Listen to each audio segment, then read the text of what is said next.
The All Black podcast is powered by our official cloud software partner, SAP, helping our teams in black become the best run teams in sport.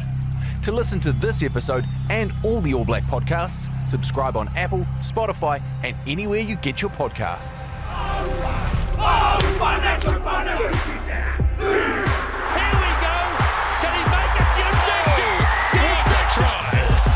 This is the All Blacks podcast. Kia ora whānau, welcome to the All Black podcast, powered by SAP. It's been a big season, including a Rugby World Cup in France, so it seems the right time to start looking at some of the highlights of 2023 as we build to the ASB Rugby Awards on December the 14th, live on Sky. To talk rugby in 2023, the upcoming awards, and a couple of moments in his playing career is 60 Test All Black Sky Rugby commentator and host Jeff Wilson. Welcome to the studio, mate. Thanks for coming in. It's great to be here. Which moments are going to be talking about? Because I tell you what, you'd be very selective about where you go, or that door will be closing very quickly behind me. As you said, mate, as I said when we got in here, nice and nimble. We'll go with a conversation. Fluid, is that what you're saying? Fluid's the word.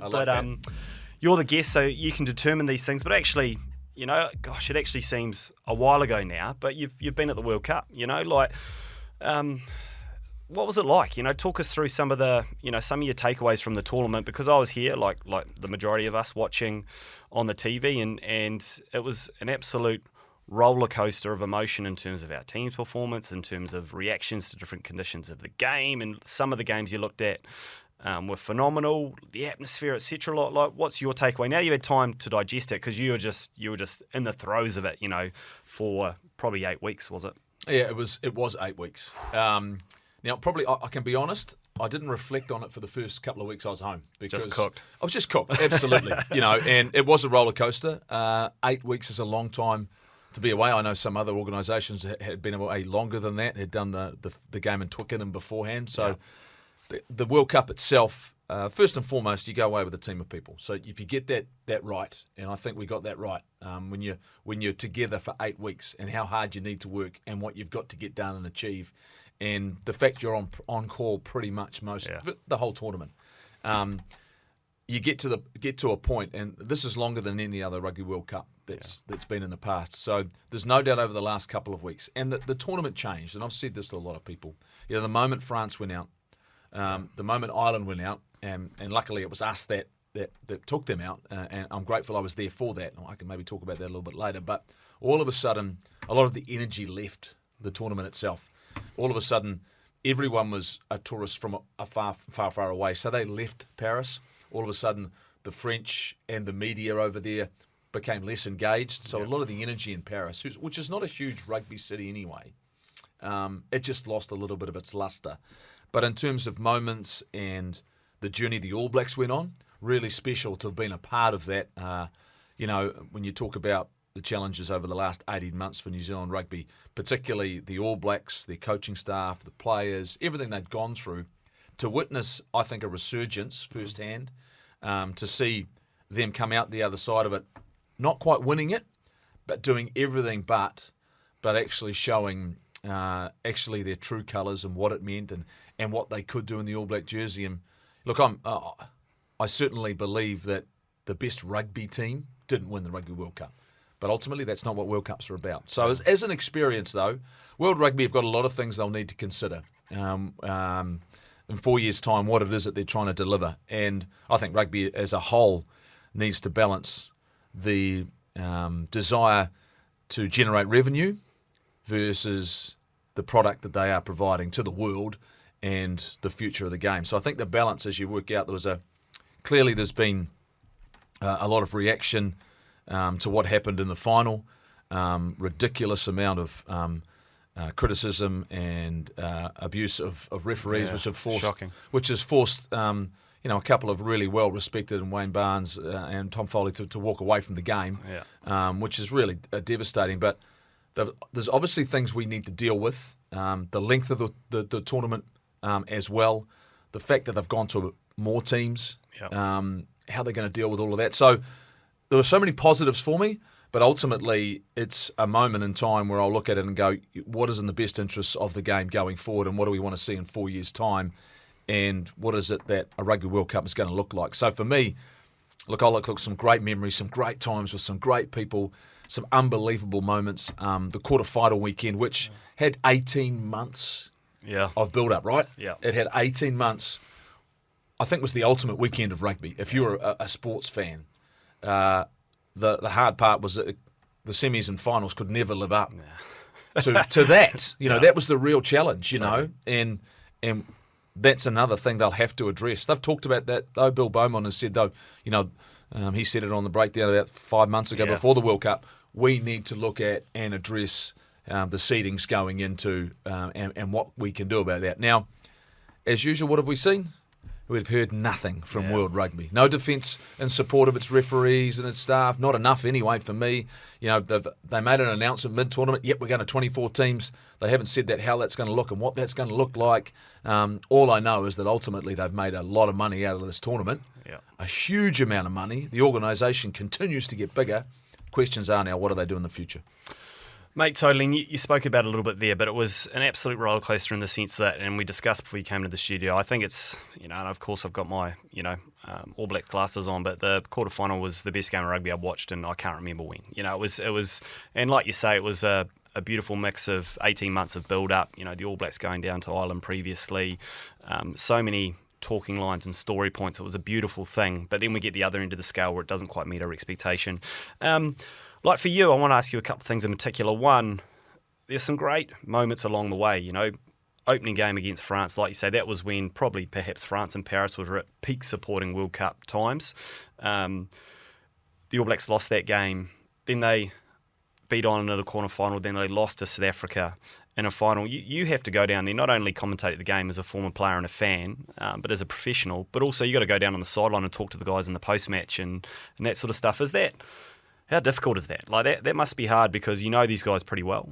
And you're a former player and at times I'm sure you can sympathise with the experiences they've just been through. Easy when you win. It's the easiest job in the world. Yeah. Everyone wants to come and have a chat. Everyone's happy to talk about the great moments and what's just happened. Yeah. And when there's great drama, and there's no doubt one of the challenges that I've found, and my role's changed a little bit, done a lot more sideline over the last couple of seasons, and there's a different element to that responsibility. And I won't lie to you, I got wrapped up in the emotion of the moment in the Irish game, coming towards the end of it. It was happening right in front of me. And understanding what it meant and how critical it was, not just to the All Blacks, but to the fans back in New Zealand, but how much it meant. There'd been a lot of chat going into that game. And to be honest with you, I was getting grief the week beforehand from Irish fans. Yeah. They're wandering around Paris telling us, are we ready to go home? So they're winding us up. But also I was actually supremely confident going into that game because they had never played a full-strength All Black side, that group, in the last 15 to 18 months. Those 3 tests in New Zealand, still never at full strength. So it took us a long time to work out who we were. But so back to your point, though, the easy part is doing the interviews when you win. Yes. The hard part is, like after a Rugby World Cup final, after defeats last year against South Africa, one of the hardest ones that was actually more challenging was interviewing Ian Foster after they won their second test last year in Johannesburg, because he didn't know if he had a job. Sure. He didn't know his future. So one of the challenges is the fact you have to be as unbiased as you can. You have to ask some difficult questions, and I've learnt that over time. And I received some criticism a few years ago because I probably didn't ask a couple of hard questions around some results or yellow cards to Steve Hansen, and I remember that. And the people who challenged me on that were right. I took the easy way out, and sometimes that's the hard part. The one thing I have worked hard is trying to build strong relationships, and that's not friendships. And I think that's I think that's the difference. Is you can't go and build a friendship with. Now, don't get me wrong, I am friends with and with a lot of them involved around the All Blacks. But ultimately, they understand my role as a broadcaster, and I don't call myself a journalist because that's not what I'm trained to do. Yeah. I'm out there trying to give as much information and perspective as we possibly can on what's happening. So I think one of those challenges is the fact that you have to have a healthy respect between you and whoever it is you're talking to. And because I've been lucky enough to be on the other side of it and experienced both sides, the winning and the losing and the hardships, you have to have some empathy and sympathy and understanding, And I like to forgive the players for that, because I know, like the coaches, like everybody, they don't go out there to lose. Totally. They go out there to compete, to do their best. They prepare as well as they possibly can. Some days it's just not your day. That's the way sport is. Yeah. Why? And we've always, we've got used to winning, and the world we live in nowadays, it's just not like that. The margins are so very, very small. The competition's so very, very close. So it's balancing up those conversations and relationships with the players and the coaches, and just making sure there's a healthy respect for what it is they're doing out there, and give them the opportunity to find their voice. But there's no doubt that's taken time, and it has been challenging. Couple of more questions on this one before we get to some warm-ups. But firstly, do you enjoy it? You've done pretty much everything in rugby. You've played, coached, been involved in administration. Now you're part of the commentary team, a host, sideline. There's not much you haven't done. Do you enjoy this current role? I love it. I mean, look, there are. Don't get me wrong.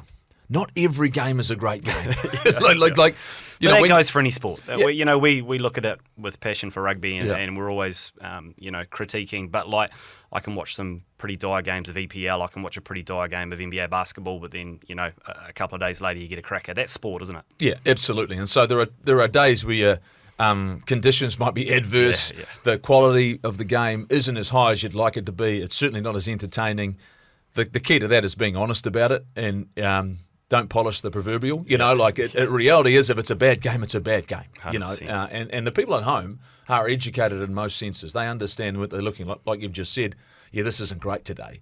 But absolutely, it's given me an opportunity to be in and around the game, to have a small amount of, not necessarily influence, but opportunity to help people understand the game, because that's the world we're living in now, where you need to educate. The game's complicated. It is. And getting more complicated, and something they'll have to address. But I think, ultimately, every time I get an opportunity to go to a game, be involved in a contest, there are always going to be special moments, and clearly a quarterfinal, and going to a Rugby World Cup, being part of Super Rugby finals, getting an opportunity to travel back down to Dunedin inside a wonderful stadium, but also have memories of Carisbrook and all those sorts of things. Catch up with a mate or two, after a game, have a healthy debate about everything that's good and bad about the game. That's the game. But that's just the passion I have for it. So, look, I'm incredibly fortunate. Sky have been incredibly patient. It took me a while to get my head around it. But like you say, I've been very fortunate to have been a player, to have worked in some administrative roles, also to have coached, which I think is, gives me a little bit of, actually a lot of empathy for being a coach, because it's not an easy job, and it just allows me to go out there and hopefully ask the right questions and communicate the right information. Mate, you touched on it there. We have a century-long tradition with South Africa. So when we play them, and particularly in the World Cup final, it's going to be a big event. I want to ask you a little bit about the quarterfinal, and give a bit of a shout out and a bit of respect to our Irish brothers who have really upped their game in the last, let's say 4 to 6 years. That looked like, from my lounge, perhaps one of the best atmospheres in a rugby game I've ever seen, because of the hope that the Irish had, the amount of support that was there, the way that our Northern Hemisphere brothers can sing. Not a skill of the New Zealand rugby supporter. We'll put a hand up and say that is in chorus. Perhaps it's not something we do. They 100% do. And I know your job's on, and you're part of the coverage of the game, but that looked like one of the best atmospheres and occasions in rugby for a very, very long time. Is that what it was like for you there? Oh, it was remarkable. No doubt about it. Look, and like I say, there was plenty of build-up going into it. The fans came in early. They started celebrating early. I won't lie to you. I mean, very early. But that's not unusual. I think that's been their history. Yes. The fact they've always enjoyed the occasion. They brought their voice. But ultimately, it's a Rugby World Cup, and you got the sense, and the All Blacks have been. And if you look at history, tells us that every World Cup, there's a game which has a different sense of motivation. And 2015, it was France quarterfinal. Yeah. Where there's a history and there's a motivation, and something's happened where you can see an elevated performance coming from a team. Now, the All Blacks were never behind in that quarterfinal. It was the first time that they'd put together their strongest squad to play the Irish. the Irish had developed over a long period of time an amazing winning streak. Yeah. But it wasn't perfect either. There were moments, and there's no doubt coming down to New Zealand. The one thing that they did bring is they brought their full squad. I still don't believe it was a full-strength All Black squad that they beat. It was an unusual test match in Dunedin. But ultimately what they built up was momentum going into the Rugby World Cup. There was a lot of discussion going into, who would we prefer to play in that quarterfinal? Was it South Africa or was it Ireland? I was always the belief it was Ireland. Yeah. Because motivation is a massive factor. And people said to me, you should never be short of motivation. But when you start talking about the 1 or 2%, and you'll start going to a place like 35 phases, when you can go to that point. Yeah. Now, that to me was probably, in any moment I've been at any game, the most intense and best period of play from two sides. Now, here's the crazy thing. I think Ireland probably could have been penalised 10 times for sealing off. The All Blacks could have been, penalised 10 times for rolling away. But ultimately, it was played out, and both teams had their opportunity to win, and it was the All Blacks who made the big play. Now, I thought Ardie Savea about 4 phases early. Totally.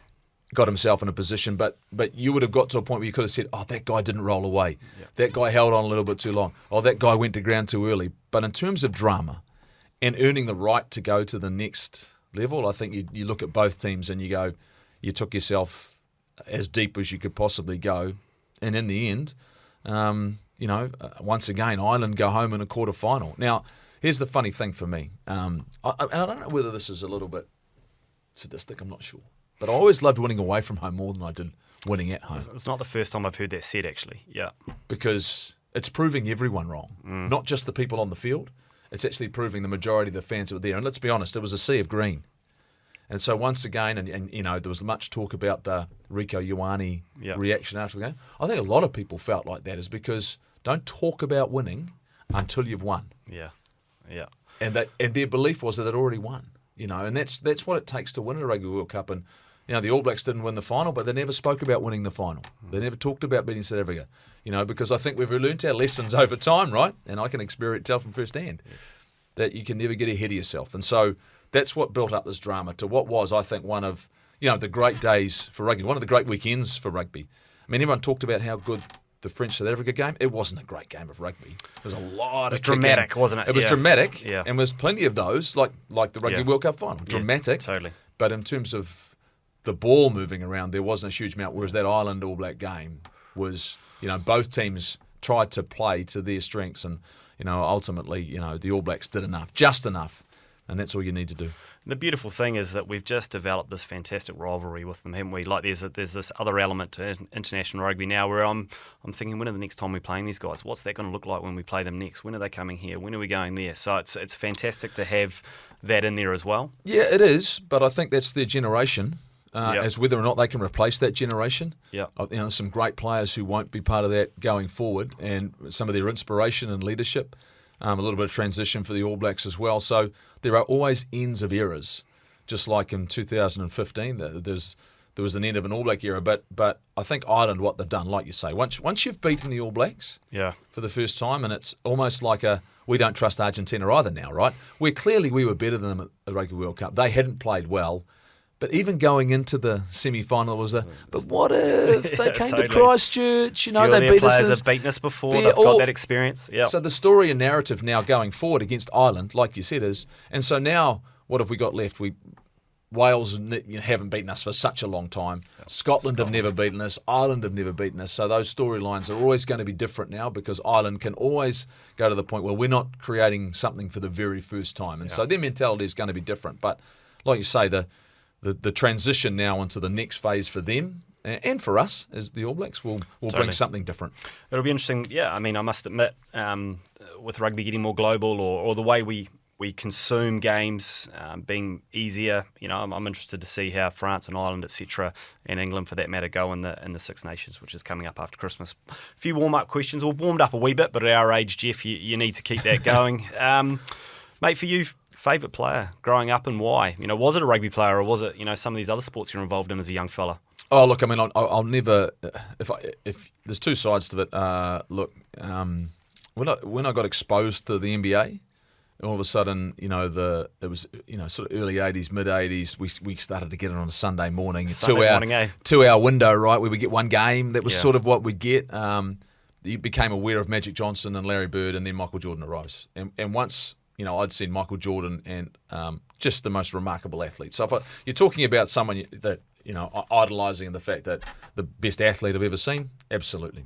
In terms of rugby, look, it was funny. I grew up in a cricket household, right? So I knew cricket way more. I mean, I used to go to sleep reading cricket annuals. That was, that was what was in, I might have done that. Yeah, I might have done that. So all of a sudden, if I'm picking a first 11, I've never seen Sir Garfield Sobers bowl a ball in my life, but he's my all rounder because he can bowl medium. Average. Yeah, he can bowl medium pace, spin. All of a sudden. So sixes. And so I grew up at a cricket club. So all of a sudden, I'm my opening bowlers are Richard Hadley and Dennis Lilly. So that's the different lens in terms of cricket because I knew, but were they my heroes? Probably not my heroes, but I just knew more about it.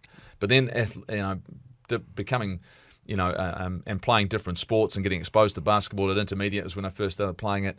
And then if it was the All Blacks or it was rugby, 1987 was the first time you get exposed to the great players around the world, And so all of a sudden, a Serge Blanco comes on the radar and.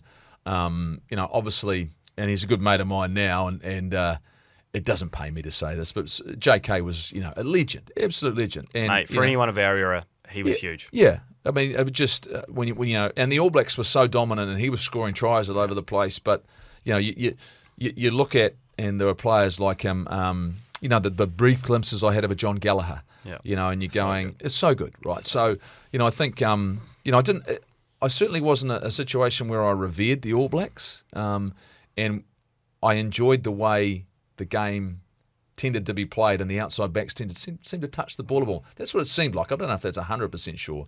But when Serge Blanco got the ball, watching France play, there was no doubt that I had a love of going, what causes great excitement? And to be fair, I was prone to the odd bit of ridiculous try-scoring behaviour, but that to me was the celebration of the game, the passion for the game and the competitiveness and all those sorts of things. So for me, when if you're watching a Magic Johnson and Michael Jordan, and then you're watching a Serge Blanco, and there's a theme here. It doesn't usually involve a maul or it's theatre. It's excitement. So I think for me, those were the people, but I never dreamt of being one of them. I just played when I was growing up. Most influential person in your rugby career growing up? Oh, easy, my dad. Yeah, without a doubt. The one thing I wouldn't have heroes or idolise anyone, but we'd talk the game. Yeah. The strategy around the game. And to me, that's the one thing that, and because we play cricket together, that's strategy. That's a game of chess, right? It's a game of chess. So, but the same thing then was applied to rugby. As you're watching a game, how you're manipulating space and how you're looking for space and, how you can get there. And my dad was a rugby coach for a senior team in Invercargill called Collegiate, and I'd go down to training and they were a team that didn't have the most hard-working forward pack in the world, but they loved to throw the ball around. So, me going to an environment where we did that in Otago, even when I played my one season for Southland, there was still a willingness to want to play with the ball, and so, I think when after every game, the first conversation, if I was going to have one, and this is before cell phones, she said, Colette called Invercargill. Colette called him, will he accept the charges? Or how long are we going to talk to? How are we going to talk for, Coming out of your pocket money. Yeah, and then all of a sudden there'd be what did you, and there would be a short, it was a good game, blah, blah, blah. And then there'd be did you think about this? Did you think about that? And then I go, yeah. And my first thing would be, I blew that, And I'd say to them, because to me, I could recall the game like that. I didn't need a video. Yeah. So, that to me was, my influence on all my sport initially was my dad and chatting strategy. We'd play chess at home. We'd play cards. Awesome. It's all strategy. Euchre, 500. Never really took on bridge. Always thought that was a bridge too far, to be fair. But that's older. But all of a sudden you start these moving things on it. That was all too much. But when you start talking about everything was, you'd have to say a competition. but it involved some sort of strategy. Shapes you though, doesn't it? Like being involved in all those different things. It's all little bits of the puzzle that sort of put you together on what you ended up being as a footy player and a cricket player, isn't it? Like all those little moments. Yeah, absolutely. And as I've said to a lot of players, as you're playing the game live, usually on each individual play, every couple of seconds, you've really only got a choice of 3 things you can do. If you're thinking there's 10 things you can do, you're never going to choose the right thing. Yeah. But if you can, as the game's going live, you're going, I could do this here, and I could do this here, and the more often you choose the right option, whether you lead with the 7 of diamonds or you put out the ace of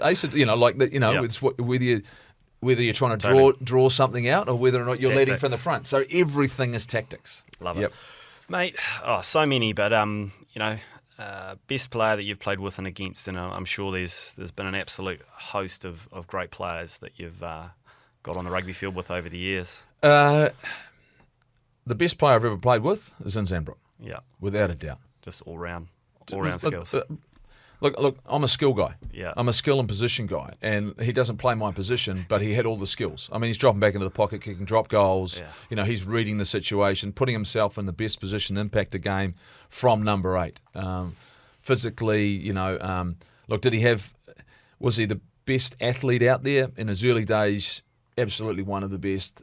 But then he learned his craft and became that world-class number 8 who could do everything, And so for me, when you needed someone, when the fight was on incredibly intensely, as we know, competitive, there's not many people I would say that who throw their toys worse than I do when they lose, but he was it.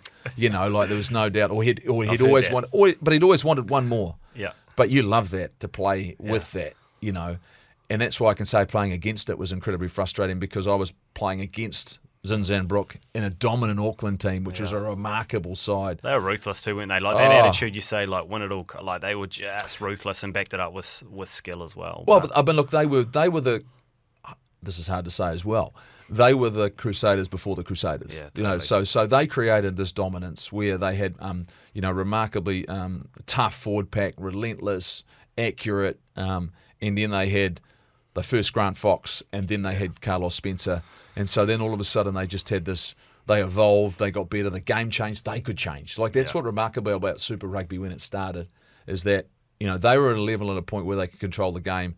Then it went into overdrive, and then Carlos Spencer comes in, and they've got a Jonah Lomu, and they've got Joeli Venderi, and they can go into overdrive, and so I think, a Ronnie Clark and all that sort of thing. So you start going through they were remarkable. But for me, if I was talking about, the best player. Look, and I played with Michael Jones at the end of his career after the major knee injury. So influential, a privilege to have played with. Would love to have played with him in his prime. So I don't know how good he was, but I certainly know how good Zandbrook was.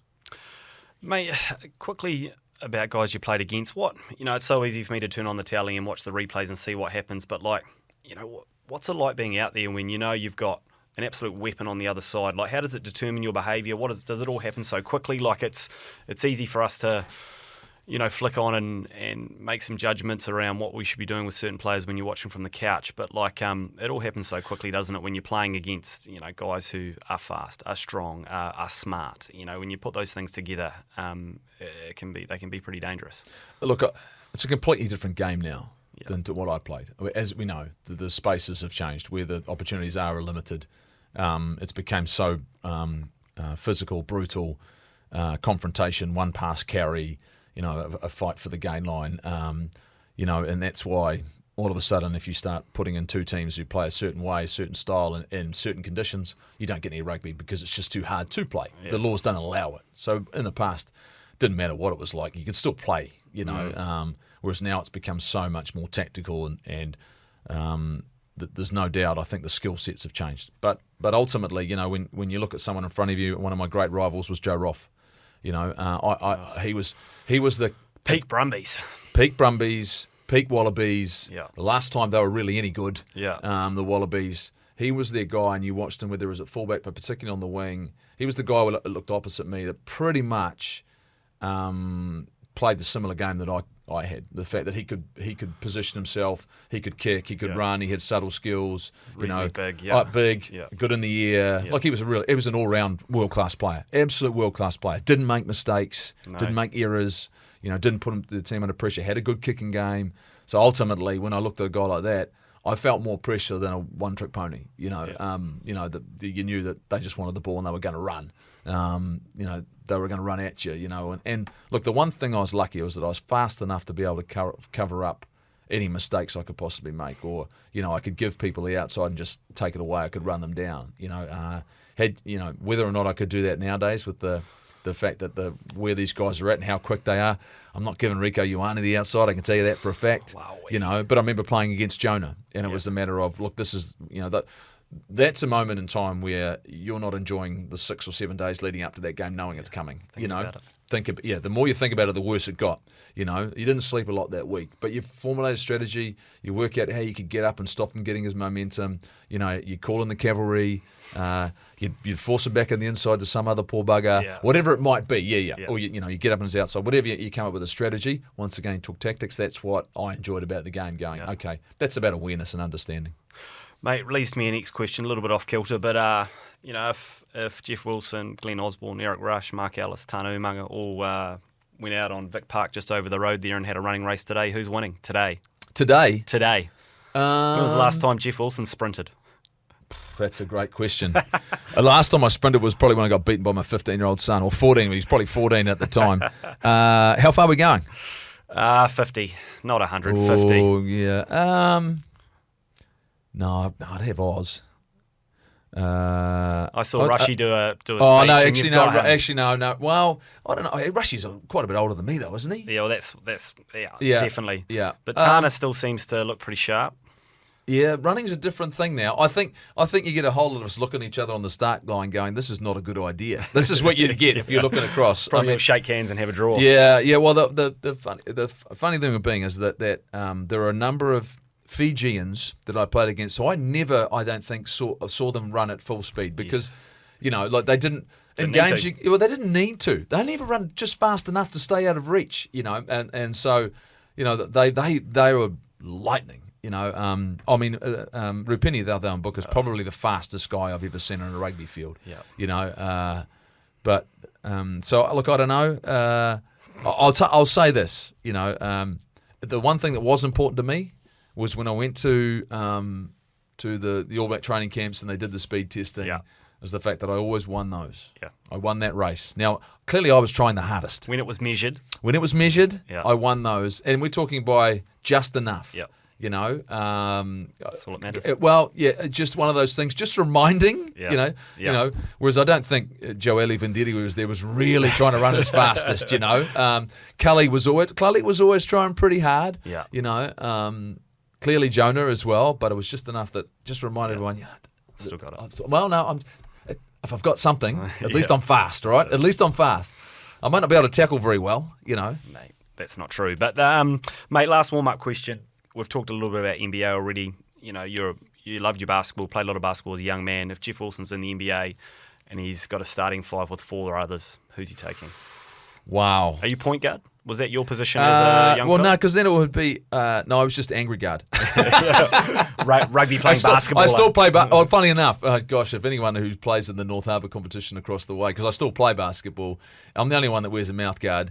And I get accused of, this isn't rugby. I said, well, we've got referees if they want to call them. And I said, I've got 5 fouls. So it's one of those unique situations. But if I've got to pick a starting 5, and this is, man, you're talking about reducing some great players. I am. Down. I'm making you do this. You're making me do this. I am. All right. So just so I don't have to shoot the ball, but I can just get multiple assists, I'll play point guard, and that would mean that I'm playing point guard ahead of Magic Johnson, but I would probably go to at shooting guard. I'd probably just go Michael Jordan. Then I would go to LeBron James because then you got point forward.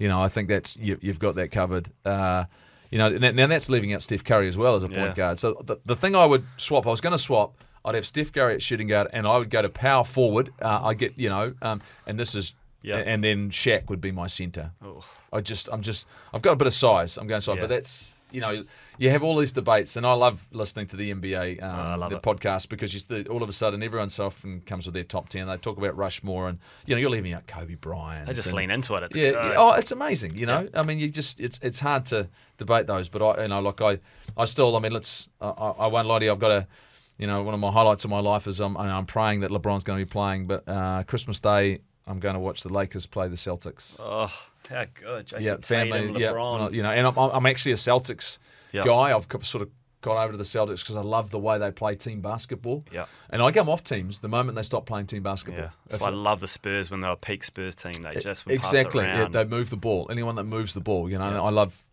teams that play defense. And so to me, there's this, and when I think about Shaq, when I think about LeBron, I think about Jordan. Talking about was he all 6-time all defensive team. There's all of those things that means that my pitiful skills could be swallowed up by these guys. Not a bad. I reckon LeBron, Shaq, they'd probably go all right at rugby if they kicked it when they were 10 years old. Geez, LeBron's an athlete. Oh, imagine Steph Curry's a halfback. Think about that. 6'4" halfback. How good. Mate, let's pick out a few rugby questions from your playing days, and we touched on it a little bit, but you played a bit of everything, and like you say, you're in some regards a cricket family. Like when it got to the stage where you were starting to go really well with your footy, starting to go really well with your cricket, was that a genuine sit down for an hour, cup of tea with the old man and figure out the path forward, or were the decisions made for you as you went through that journey? Because that journey's different to what it is today, because there's, I think I'm right in saying you're the last, person who played rugby and cricket for New Zealand. That's never going to happen again, or that take... Maybe. It'll happen again. You think it will happen again? With T20, it'll happen again. Actually, that's a great point. It should happen. Yeah. I think I'd love it to happen. You need to have courage in life now. It's Yeah. just you need to take chances. Yeah. The fact that a lot of these guys, and you watch them play, they play cricket. The likes of Will Jordan and Kieran Reid. You see them go out there, and you go, Geordie Barrett. Yeah. The ability was clearly there. Why in the world wouldn't you give them an off-season T20 contract if you're Central Districts or Northern Districts or whatever, and go, if you want to come and play a few games of cricket, what have we got to lose? Could be a new All Black revenue stream, a sort of a 2020 side that they put over to India. But I'm just, you look at ability, exactly. Just go, put them in a side and go, if you want people to come and watch, give them something to come and watch. The Black Caps play all year round. They never come back and play domestic cricket. Yeah. So put an All Black in there who has shown they've got the ability. Totally. Now, they may not want to. That would be giving up some tea times. For some of them. 100%. But the fact that they love the game, and you're going, because of the nature of the sport and it's their ability to be an athlete and be able to hit the ball, these guys have got that. Kieran Reid showed that last year. He's got the ability. Shane Bond's steaming in at him, and he's putting him over the fence. No issue. And Bondy, what was he, 40-odd years old, but he'd put time and preparation. And still getting it down. And there's the ability. And so for me, that's why I think it is actually possible. With it, before T20, I'm not convinced. So and that would be the way I'd look at it. But for you, was there a fork in the road, or did, as I said, it just happened? No, I got picked for the All Blacks. Yeah. that happened. Yeah. I'd played, cricket, one-day cricket in '93 against Australia, and there was an off season. Yeah, you right. go and went and played rugby, and I always grew up thinking I'd be a cricketer. And to the point where I didn't play the most of one rugby season after I'd played a full cricket season and decided I wasn't going to play, and then I got asked to go and play fullback in an under-18 tournament because Southland didn't have a fullback. Someone got injured or done whatever, and all of a sudden I got seen and played for New Zealand secondary schools and went all right with that. And so not bound by contracts and tied down to things, and not being told and by a high school that I could only choose one. Yes. 100%. Not being told by a high school I can only choose one sport because we now run professional programs, and we don't think that playing multiple sports, if you want to be one, is good for us, you, and good for us because we want to win a national championship. All of those competitions, and that's when I went to Cargill High School in Invercargill. And there was, when I was younger, there was you should go to Southland Boys. Well, Southland Boys at the time were, well, no, you got to play first 11 for the school. Well, I'm playing senior cricket and playing for Southland, and you want me to downgrade? Yeah. Sorry, that just doesn't work for us. But it was a co-ed school, which allowed me to practice my goal kicking. Would allow me to, Yeah. it was what I didn't spend it. I was away from school a lot, through sporting trips and playing cricket, and so all of a sudden, that 1993, I played for the Black Caps New Zealand, and then I went into the rugby season. They had an off season in cricket. There was no internationals, so go to Otago, bam, bam, bam. All of a sudden, I'm on an India tour. Mate, just quickly ask you about something during that period, a cricket memory. You got about 40-odd chasing a score off about 20 balls, which even that strike rate stands up pretty well today, even though the game, cricket, has advanced a huge amount. Like, that was against Aussie, sort of peak Aussie side, in front of home fans. You were a young fella just making your way in cricket. How does that sporting experience stand up against all the other things that you went on to do in rugby? Because I remember that series. I remember it really, really well. I remember that run chase. It was like rolled mud, actually, the pitch, like when you look back at it now. But, like, that's a great achievement. That's a great effort. Like a run chase, a successful run chase, and being a part of that is one of the greatest feelings in cricket. And I've done it at nowhere near that level. So, like, that must still hold up as a great memory. Oh, absolutely. To be able to say you've hit the winning runs against Australia, to do anything against Australia, there's no doubt about that. But along the same time, it was crazy to be even selected. Yeah. The circumstances, you can research on why I was selected, and like there was some, Adam Perori and Chris Cairns got dropped. Yes. So Tony Blaine and myself come in. I didn't have I'd sent my gear to Invercargill. I was in Dunedin. I've got to get my cricket gear back. What do you mean? So you could play in Australia on the weekend at Carisbrook, which I got absolutely smoked. But as a learning experience. But even for me then, I'd hardly played against Andrew Jones and Martin Crowe and Danny Morrison because your teammates. They were all of a sudden my teammates. And so they were Paddy, great batch. I mean, the game of touch we had the day before the game was more competitive than anything I'd been involved with in my entire life, and it was a game of touch because they were all multi-skilled players and athletes. But all of a sudden, I struck up a friendship with Chill Blaine, with Tony, all of a sudden it's like, what am I doing here? You probably deserve to be here, but what am I doing here? And I'm playing against Australia, and so look, Hogan scored on a remarkable, I think, 91, which gave us an opportunity, and then it was, well, what do you got to lose? Swing for the fences. And so, but to be Merv Hughes is storming in, and Steve Ward, Steve Ward. Oh mate, it was amazing, and I was totally. Did they chip you a little bit as a young fella? Well, no, they didn't, because they had no idea who I was. I just want a sledging story, one. Well, no, it happened the next day. Oh, did it? Yeah, because we played back to back. Oh, right. So we got in our vans after that game, and we drove to Auckland and played the next day. And no, so you're not going to do that again. Well, no. Funnily enough, look, and Alan Border was in the team at the time, and I was lucky enough to catch up with Boards about 6 or 7 years ago at the New Zealand Golf Open, and he remembered me like it was crazy. Now I know he was a little bit of a rugby fan, so he sort of known that history was there, but he remembered that series and being a part of it. And so, look, to have played against Australia, given the fact I'd grown up in the cricketing world, it was exciting. The fact it came down to the last ball. Can you remember who was batting at Eden Park? We needed a 6 to win off the last ball to win the series. Not Pring. No, it was probably, and he probably didn't hit a lot of sixes. Gavin Larson. Gav was on strike. We needed a 6 to win. So I remember going out to bat, and I got a quick 12 or 13 because we were swinging it, edged a couple. But it was almost like I hadn't even left from the day before. And straight back on the horse. Well, what was crazy was so good. The ovation I got going to Eden Park, probably the only time I got this ovation at Eden Park, because everyone had watched the game the day before. Yeah. So all of a sudden people are cheering, and to me it was, and at that point I think the Australians were chipping me a little bit. Yeah.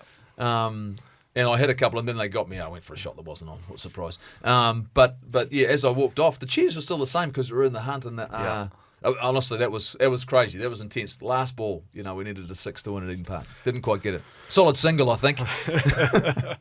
Mate, so good. And I just picking up on a couple of things. It almost like in many ways with your footy, with your rugby, like you love to play, love to use the ball, and it seems like you're able to play for teams and be in environments where that was the case, and none more so than Otago. Like, pick a couple of moments from that time. It seemed like you just had a bunch of guys on the same page who didn't have a chip on their shoulder, but wanted to play and really enjoyed going out and expressing themselves. And it was like ahead of its time a little bit. And some of the great national, provincial highlights come out of that era, and some of the things you guys were able to do. And geez, you're seeing a bit of kicking in behind the line and chip and chasing coming back into the game of rugby today because of the way the defensive lines are structured. But, geez, that was something that you pioneered back then, and some great moments at Carisbrook at the old ground down in Otago. So what we did in Dunedin when I went there, and I didn't know any of these guys, when I went to Dunedin, your Stu Forsters, your Steve Bishops, Mark Ellis, John Leslie, Paul Cook.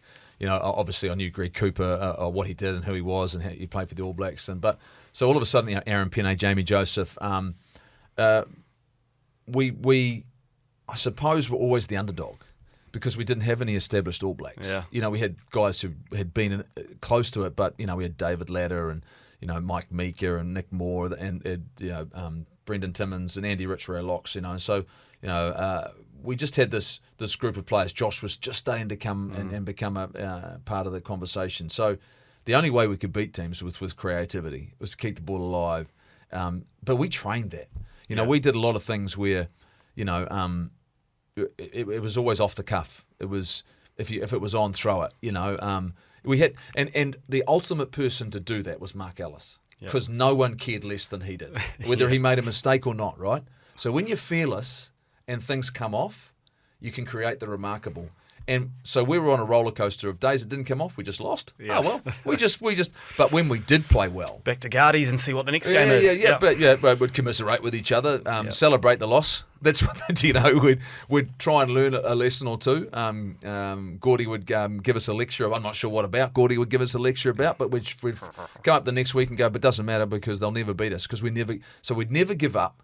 We'd be who we were. We'd play the way we were, and when it came off, you could pull off the unthinkable. But ultimately then all of a sudden we're playing King Country and we're winning 9-3. Because nothing came off on that day. And King Country wouldn't let us play. But then the other side of it, we'd have a day where we'd take a few punts and we'd beat Auckland at Carisbrook, and take a chance at it. And so we knew on any given day, if we got it right, we could beat anybody. And I think, for a long time that was what held, Otago Rugby and then the Highlanders in good stead. Was the fact you were going somewhere that believed they could win any time they went on the park. So good. Mate, continuing this rapid rise, like All Blacks, when you got the call up, where were you? How'd you get it? We're not doing squad namings on Sky the Breakdown back then. When you were there, there's barely internet. There probably isn't internet. I can't even remember. There's certainly no cell phones. No, there's no social media. There's none of that stuff going on. How's Jeff Wilson finding out as a very young man that he's in the All Blacks? Didn't play. It was after a game against Waikato in Hamilton, and it was it a semi-final or was it a Shield Challenge? I'm just trying to remember what it was.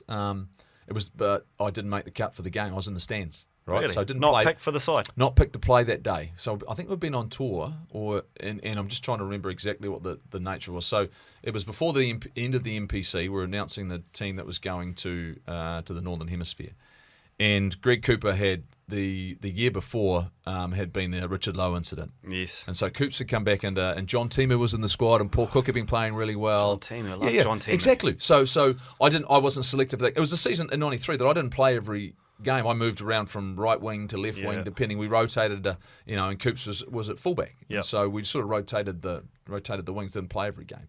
And so I'd had a really, really good season, but it was the return match. We got absolutely thumped. Waikato come out there and just laid one on us. So anyway, probably Fozzie, was it? Fozzie in the team that day? I don't want to give Fozzie any credit. No, because Fozzie and I have a great running battle because I played in Fozzie's last game for Waikato was 1998. Yeah, and they lost. The NPC final, But yeah, he would have been playing. Yeah, totally. He does remind me of that. But so that's why I can say, but I wasn't playing. But not that I would have made any difference in that game. Anyway, that night the team was getting announced the next morning, but they were sort of telling everyone the night before because then there would be some media and sort of attention. So anyway, we were in the middle of a post-match debrief, which is described as a court session, and we had a halfway house stop, which is that's the clean way of saying it, And anyway, the manager pulls me aside and said, "Oh, look, just to let you know, you're going to be named in the All Blacks tomorrow morning." And everyone always says it's not on their radar, but it was genuinely not on your radar. No, the conversation Been a bit was of chat, there. or A little bit of chat, Yep. but really, Yeah. He told me then, but he said, but look, there's a few guys who thought they might make the All Blacks who aren't going. So you need to. I'm like, why'd you tell me now then? So I'm sitting in the middle of a court session, halfway through, and then so they sort of announced.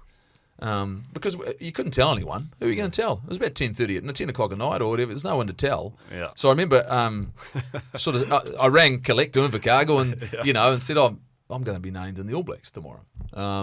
And then we sort of went out on the town, but I didn't drink. So I was out on the town watching some celebrations going on. Of all the people I bumped into was John Mitchell, because he'd been named in the All Black squad as well. Yes. And he was trolleyed. Yeah. He'd had a good time. But absolutely, Yeah. and understandably, they just whacked us Yeah. and had just been named in the All Blacks, But I remember bumping into him and he said, "Can you believe it?" I said, "No, I can't believe it." This is how naive I was to it, though, right? Like we had a game coming up the next weekend, and the next day, they announced the squad and all this sort of chat, and I didn't realise until assembly, right? This is how I didn't read anything, that JK wasn't in the team. Like in the squad, I didn't know he was wasn't. So I turned up to training, and I'm going, "Where's JK? Where's the great man?" And the Auckland players, of course, eyebrows down. Well, he's not in the team. You are. Yeah. And so all of a sudden I was like, right, okay, so there's an element of pressure on here. Like I've been selected to carry the jersey ahead of, it wasn't Sir John Kerwin there, but it was JK. It's like, this is crazy, And then it was a small squad, played about, I don't think I only missed one game on the whole tour. But yeah, the whole naming of it was a little bit, clearly a lot different, back then. But there was no doubt we sort of celebrated, but also there was a few guys.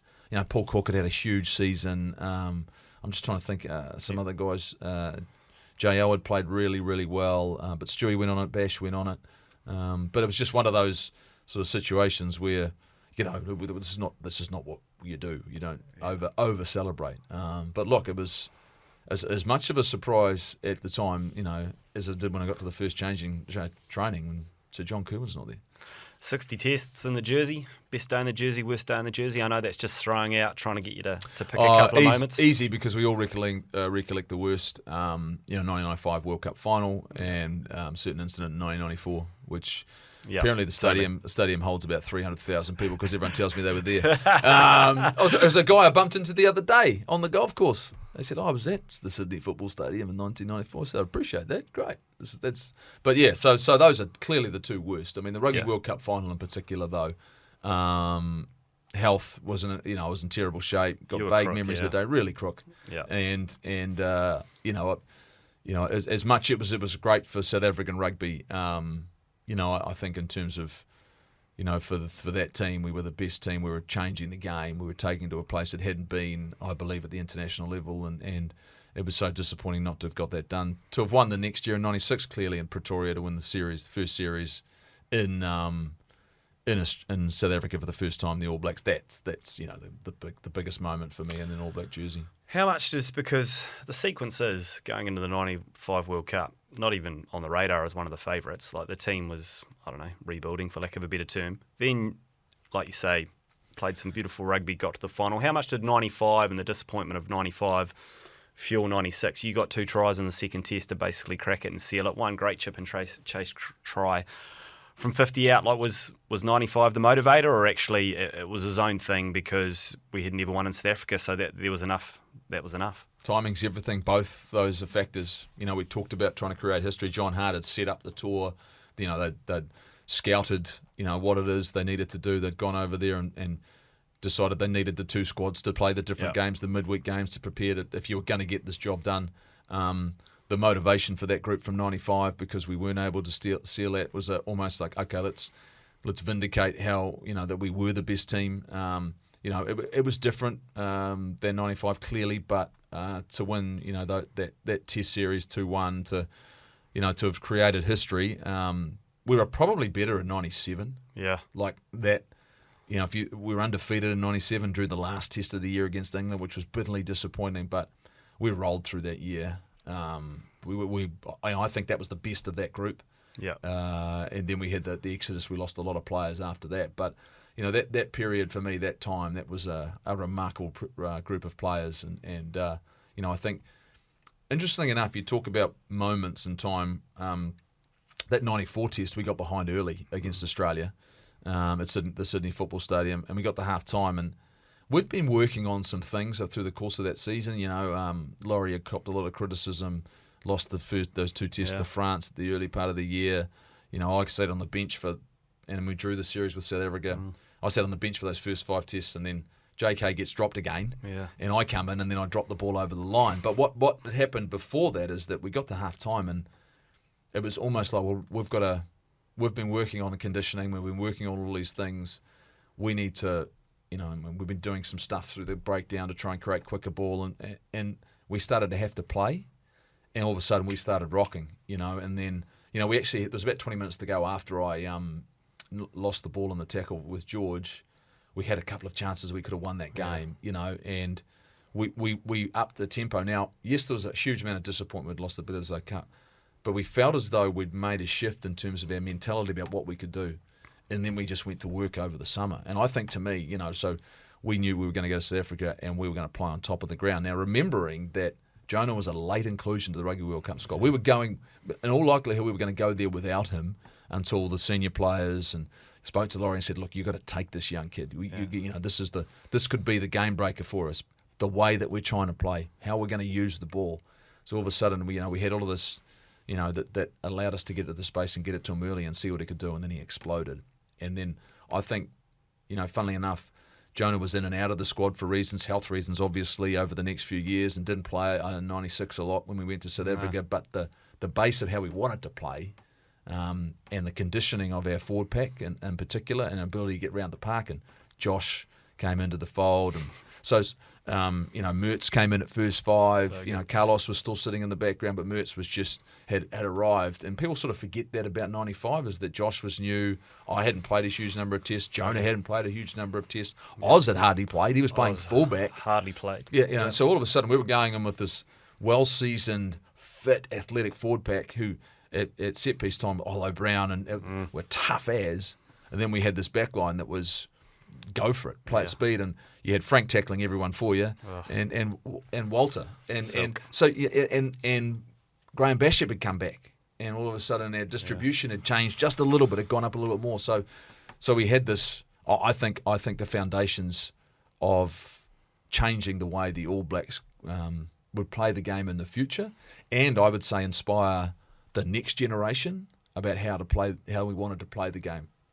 You touched on a little bit around, so often I hear a Richie or a Dan Carter or someone say, how hard 2007 was, but what it helped them shape going forward. Like, for you always seemed externally so confident, but, like, say you talk about that moment in 94, you talk about the moment in 95, like, did that steal you? Like, do you look back on those things and think that helped me, shape me into a really good player? Those tough days are just as important, or because the other side of that too is like, it's amateur days. There's not as much support wrapped around players, trying to make sure that we can, get the off field and the on field in sync. You'd probably, in some regards, left to your own devices when it comes to the stuff that's not rugby. And you're, 20, 21, super young. The 94 one was interesting because I look back at that and go, there's a couple of players and they'll be nameless.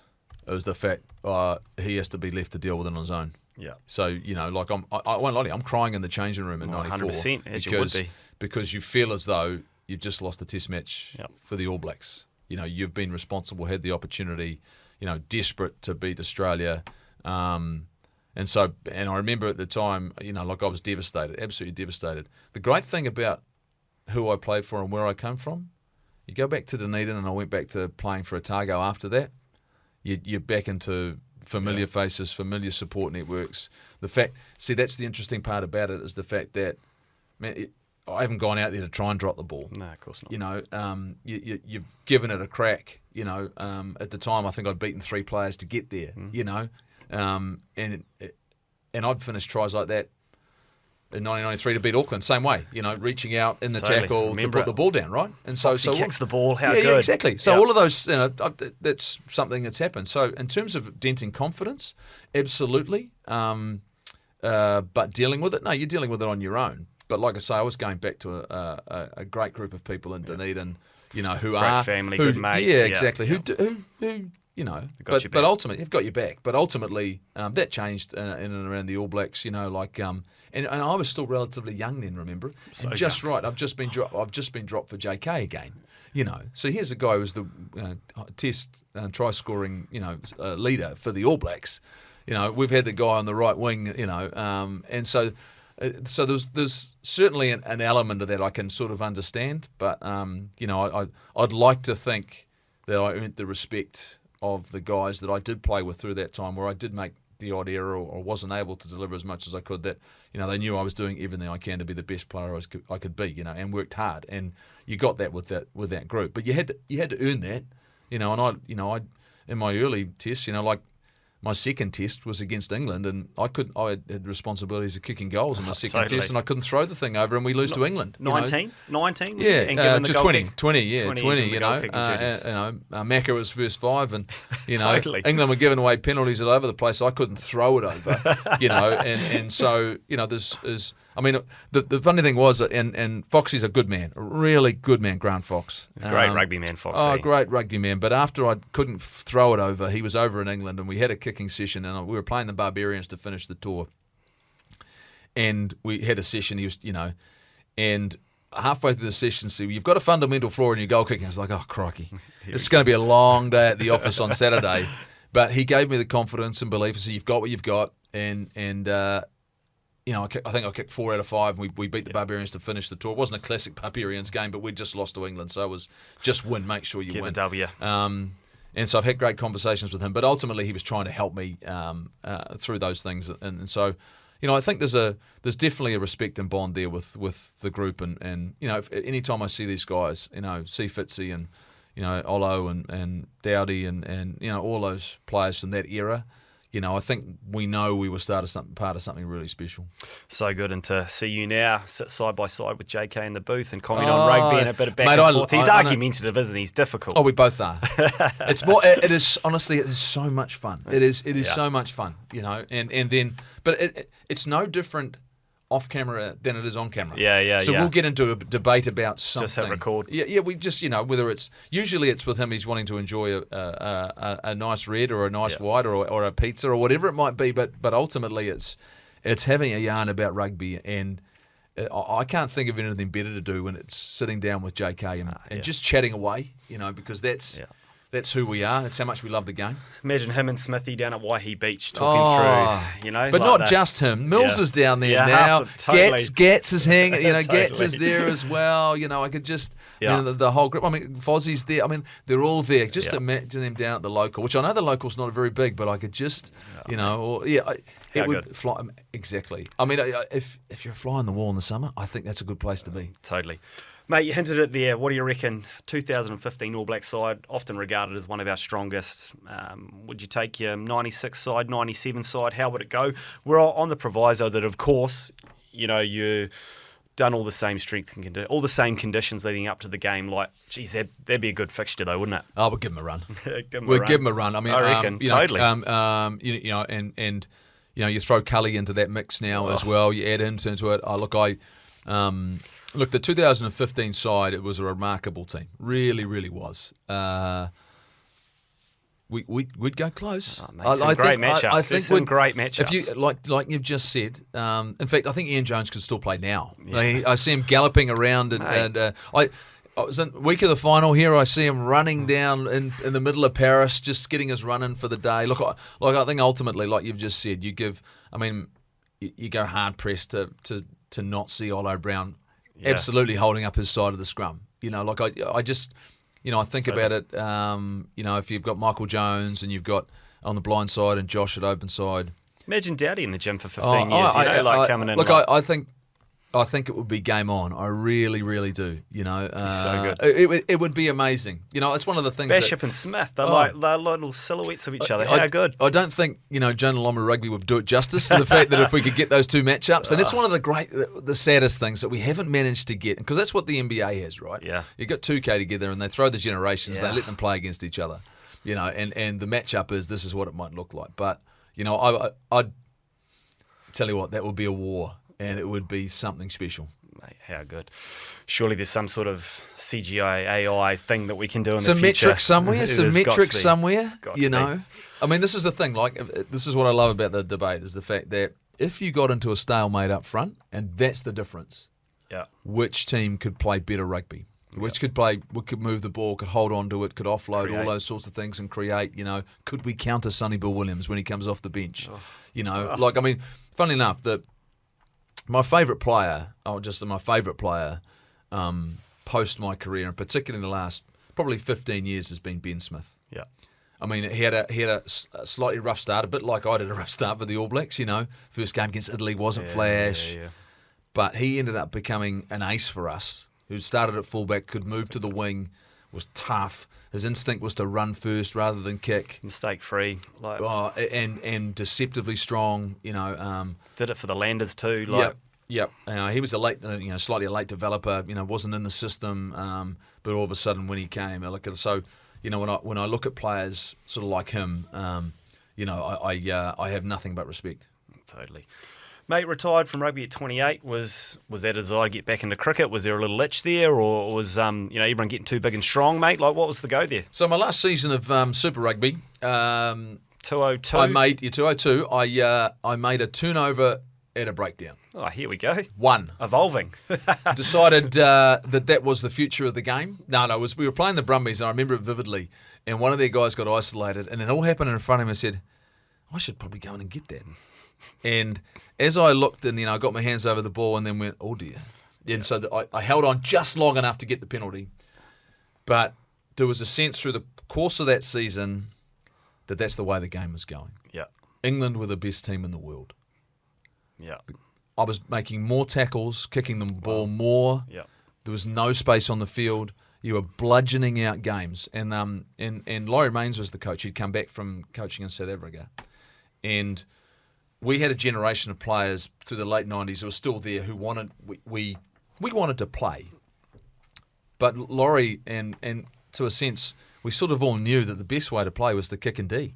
Yeah. And we could do that. 7 years into professionalism, bodies were changing, units were getting big. But even the world game had changed. Yeah. You know, become all of a sudden the arm wrestle.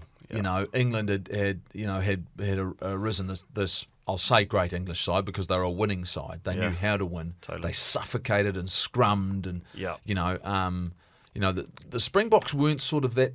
They were incredibly competitive and but they weren't that type of team then. They still they weren't. They still didn't finding their but they didn't win just one way. They still had some guys on the outsides who could play. But England and I felt to myself, one, my father had passed away in 1998, and so all of a sudden the chat around the game was different. Yep. And don't get me wrong, I had great respect for the coaches I played with, but it wasn't the same. But the game wasn't the same. It had become predictable. It had become physical. The space was less, like I said, and so all of a sudden, did I want to make more tackles than actually carry the ball? Every time you get down the other end of the park and D up. Now we had some success doing that, made the semi-finals, but I knew I was gassed and done. It stopped being fun. Yeah. The other thing I'd had a couple of ankle operations, and I was managing an injury, and so I was probably on recovery for the first 3 days of the week before. And I was on anti-inflammatories every day. I was taking it, which was actually was an anti-inflammatory called Vioxx. You're in the grind. I was in the grind, and Vioxx was the anti-inflammatory which got taken off the market. And so I think there was a lot of combination of things which just stopped being fun, stopped being enjoyable. And then there was I'm young enough I can go back and see whether or not I can play this cricket thing again. I'll still be, and I didn't know how my body would hold up to that. You'd be different shape, Like you would have been in the gym. Massively different. Not a rubber band like you were when you were 19. But you bowl up for overs. I bowl over after over. Never had a problem, Yeah. So then I made the transition back, but I was just gassed. And I'd taken you talk about now sabbaticals. I'd taken an NPC off where I needed a break 2000, I think. And I was same thing, just gassed. Yep. And I think the nature I trained harder than I played. Like I love to train. Yeah. I pushed and pushed and pushed, and just body was telling me I needed a break. And so, it was one of those things where I never took an off season because I didn't want to have to get fit again. So you just keep training through. Yeah. You keep but training people through. tell you to do that now, but back then it was a bit more self-managed and you just keep going. Yeah, but the last thing you wanted to do was the fitness test to hurt. Just stay fit. Yeah. And so you just keep pushing and pushing, and that was just the nature of the way I was. But so when it was time. Let's I didn't want to finish my sporting career with a what if. Mate, you did get back on the international park in cricket. That's a great effort. I think perhaps you even still hold the record for the biggest distance between international cricket games. 13 years. 13 years. That'll be a tough one to beat. So, it's completely different. But it must have been pretty satisfying though. To get back out there. Look, it was a complete and utter punt. Yeah. From the selectors. Series I'd shown some signs, right? So, but I'd been inconsistent in first class. But I'd come back and there was some things. I'd shown some signs that I could, maybe be able to offer something. John Bracewell was the coach. Whether or not he needed an injection of enthusiasm, I'm not sure what they were looking for. But I came in and went. It was very similar to the first time. I'm not really sure I deserve to be here. Yeah. But I am. So let's see what I can do. But it was a real challenge, and I think that the 1993 team was a great Australian side, but the second time round, it was Ponting, Warney. Well, you had Hayden, you had Gilchrist, you had Ponting. Holy heck! It was stacked. Brett Lee, Glenn McGrath, Shane Warne. Kasparich, was he there? Yeah. It was absurd how good that cricket team was. I think the best. I think the best cricket team I'd ever seen. Yeah. So if I thought I was out of my depth the first time, Brett Lee steaming in, and we played in the first. I was lucky enough to be part of the first T20 game as well. Remarkable occasion, but we thought it was a fad. Oh, this will be a one-off. We came in. Was that the beige game? That was the beige game. Afroed up.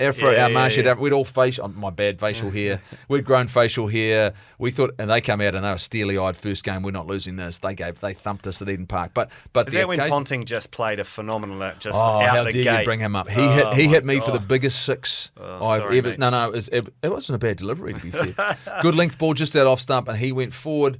How he'd rocked up, hit it on the up, and it hit the lip of the ASB stand. Is it still the ASB stand? Yeah, I the think big so.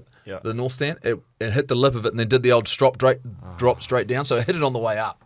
And at the time I was like, I hope that goes out of the stadium because I don't want to bowl in a hurry because it was amazing. But that whole, it was but Brett Lee steaming in and bowling 150. So quick. In terms of packing myself, that was. A good thing T20 was I had an excuse to back away, play it through. I was opening up the offside, just opening up the offside. Yeah. But all of that, it was that was an amazing experience. And they were, we had a couple of functions together, and they were great. Good men, good blokes. Once again.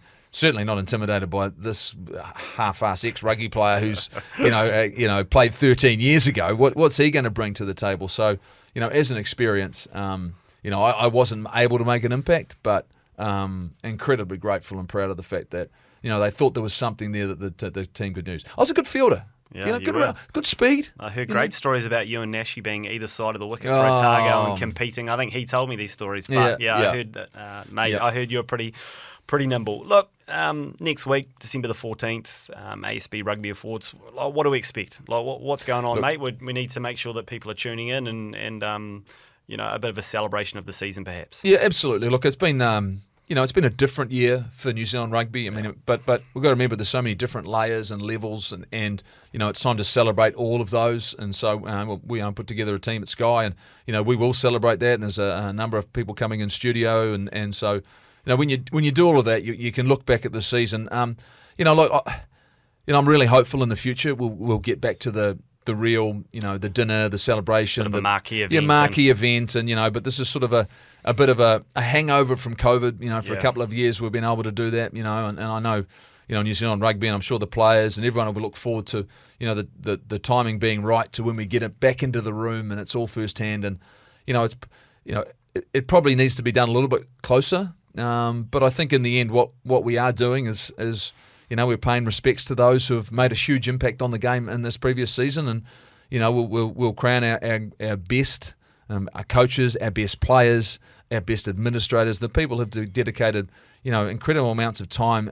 to the game, and to those who have gone out and performed at the highest level. And I think that's really, really important. So Taylor Johnson and Laura McGoldrick and myself will have a chat, we'll have a yarn, we'll talk about the season, and like I say, we'll celebrate what I think. Ultimately, if you look at it, over the last couple of years, there's been some tough times, but I think there's so much to look forward to in the future. Couldn't agree more, mate. Firstly, perhaps the awards that won't quite crack up on the screen, and most importantly, who's the best Sky commentator on tour? When we're away in France, who's the best traveller? Look, the voice of the All Blacks.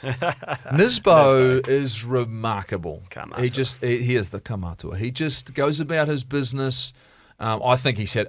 Here's the funny thing. I think he's had one of his great seasons. Yeah. Because these are really challenging. They put pressure on you, and he continues to deliver. There's no doubt about it. Look, it was fantastic to be on tour with Mills. First time he's been in a major event. Young fella handled it pretty well. Yeah, totally. Did it really, really well. But there's some great moments. And to me, the highlight, I'm not sure if you've seen the footage, but of him and Nisbo commentating the Irish game. I have, yeah. And I can hear myself sideline yelling. But when you see that and you see how much it means and the energy they put in behind it, he's always ready about 4 o'clock to get together, have a bit of a chat. But when you watch about him go about his business, about his preparation the day before, like all the commentators do. To me, I mean, he was at his very best again. He was in his environment, doing his thing. He was in his zone, and for all of us after the disappointment of 2019 and not having the opportunity to play that role, to have been there and been a part of this and was fantastic. Mate, I know you worked really hard over there. You must have snuck a couple of rounds of golf in. No. And golf's on a renaissance here. A lot of the All Blacks boys always seem to be on the course every time I put on the old social media. Well, out and about because you love your golf. I love my golf. There was no doubt there was an intention. But in the end, it was just going to be a little bit too much hard work. But I know the All Blacks got out there, and I think it was really important for them, and for a lot of them, that's their time. They go and recharge. But in saying that, look, France is a remarkable country. We had a fantastic time. But you're sort of on call a lot, and that was sort of one of the challenges of it. But I've saved my golf for the off season in this regard. But those guys. We see the Barrett boys are always out there, Mackenzie and Leonard Brown, they're on tour. Will Jordan, they're obviously got a really good crew of guys that love their golf, and I think that's really healthy for them. Sometimes it's healthier for others in terms of who's paying for what. 100%. But mate, I think when you've got those competitive juices, golf's no better place for it. Let's talk to a couple of the actual awards, and one I want to chat about was Super Rugby Player of the Year, just because, gosh, it seems so long ago now. We almost forgotten who starred, but I think it's Mark Talia, Damian McKenzie, and Scott Barrett are the nominees. Wow, did they have good seasons? When you sort of flick the brain back into gear and think about the seasons they had, pretty tough to separate those three guys. Really, really, really tough. I mean, I think. One of the hardest things for Scott Barrett has been I'm not necessarily saying that he's going to be my pick, but if I look at the last couple of years and the future of our All Black forward pack, and I see what he provides and stuff. Now, look, there's been a couple of things that haven't quite gone right. Collisions which have led to red cards, to suspensions, and all those sorts of things. But when you lose a Sam Whitelock and a Brodie Retallick and you start going, but he is those guys already. Oh. He's almost, I think he has overtaken them in what he brings and offers to the All Blacks. So, I look at his season, Damian McKenzie, everyone at some point thought, I think it's the Chiefs' year. Yep. They'll find a way to finally, bring the Crusader juggernaut down, which didn't happen. And I think for Damian, the opportunity is now his. What can he do at that level once again? But also for the All Blacks, we've seen what the energy that he brings to the game. No. There's not many people when they touch the ball, you sit up. He's that guy, So, I look at his performance. Who's the other? Is it Mark Talia. And Mark Talia. So talk about a winger that plays in different channels that you did, Jeff. He eats meters down the middle of the field. It's unreal. Oh, look, I mean, the player, he's strong up high, he's strong down low. He's just, once again, he's developed into a world-class player. He's shown exactly and backed up last season's performance with another great season. So hard to separate, those three. That's why I get excited, because they're all back next year. Yeah, they're all totally fit and available. Everyone talks about the fact we've lost a lot of players, but if I start looking at what you've just talked about there, and what we've actually discovered in the last 18 months, our propping stocks. Yeah. I'm really excited about next season, and excited about Super Rugby, because, there's no Richie Mo'unga, which means the Crusaders are going to be going, into a competition where they haven't got ultimately the best player at first five, and that means that their season will look different. So, maybe it's the Chiefs' time, but like I said, Scott Barrett's not going to let that happen in a hurry. Oh God, no. And the Blues, no shortage of talent, and so when you've got a man like Mark Talia back out there as well, so I got to look at all of it, and all those three players had great seasons, but I can't talk highly enough about Scott Barrett and what he's brought in every jersey he's worn. Mate, there's no doubt he's going to be massive for us going forward. Like, I'm not going to ask about the All Black Player of the Year, but just give a few predictions for next year. Like, you've hinted at there already. There's a lot of great players returning. It's an exciting time. It's always a transition year after a World Cup, with a few people moving on and a few people staying. But you're obviously pretty buoyant about where the All Blacks are at heading into next year. New coach, a few new players. Yeah, look, I think the most important thing for me is that we stick to what it is we started this year with now clearly Razor's going to bring something different, and I think everyone should be excited about the fact that we know what he's done. It will certainly be a fresh look. Look, I don't like the circumstances in which it's all played out, but that's in the past now. Totally. We have to focus on what's happening in the future. But ultimately he'll be judged on his results. He's got 15 test matches next year. Fozzie had a real challenge last year in regards to what he was going with and deal with. So, I look at, like I said, the Ethan de Groots and Tyrell Lomaxes and Cody Taylor and Samasoni Tokiaho, and we've got Asafa Amua, and there's some fantastic young players who are coming through. We'll be now searching for, Sam Kane's still going to come back. Dalton Papali'i's still there. We're looking for a blindside flanker, but there's plenty of guys. Still Geordie, still Reeks, still, like Mark Talia. We're going to talk about it. Caleb Clark, Will Jordan, Bowden Barrett's returning. Like, this is still a really... Damien McKenzie's going to be here. Stephen Petafeta's going to be fit. Like, I can, Patrick Tuipulotu, who was playing really well. Yeah. Tupavai's going to be here. Like, as much as we've lost some wonderful and experienced players, the next tier always have to step up. But we go really well after a Rugby World Cup because other teams around the world transition. So I look forward to Super Rugby because I think it's going to be fresh and exciting, because it will be a different type of competition, because the Crusaders will still be the Crusaders. The target will be on their back, but everyone will see an opportunity. Australian rugby is going through a bit of a transition, but I get the sense now that they realise they need to make a shift. They'll make some changes, and they need to. So, I think Super Rugby should be excited about it, because it was I think a successful year. Don't forget what the Draw were able to do last year. So all of these parts, there were so many good things. I still think we're searching for something in terms of a game, and I think we'll get real clarity going into Super Rugby around the role of the TMO and what they have in the game. If we get that, I think you'll find it'll go back to a lot more on-field decisions.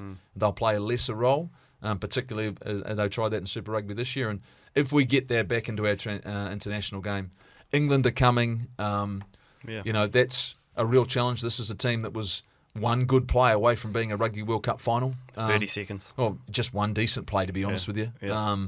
They made a couple of critical errors, so they're going to be a real challenge. I know it's going to be without Owen Farrell, but they beat Argentina with 14 men. I just think it's an exciting season regardless, because it's an element of change. It's the new era of the All Blacks, and I think it's a change in Super Rugby as well.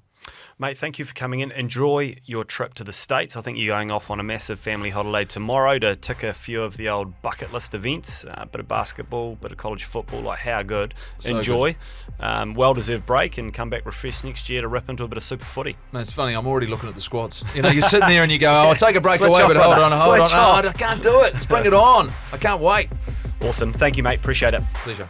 The All Blacks podcast is powered by our official cloud software partner, SAP, helping our teams in black be the best run in sports. Hosted by Rob Dunn in the Hargrave Street studio.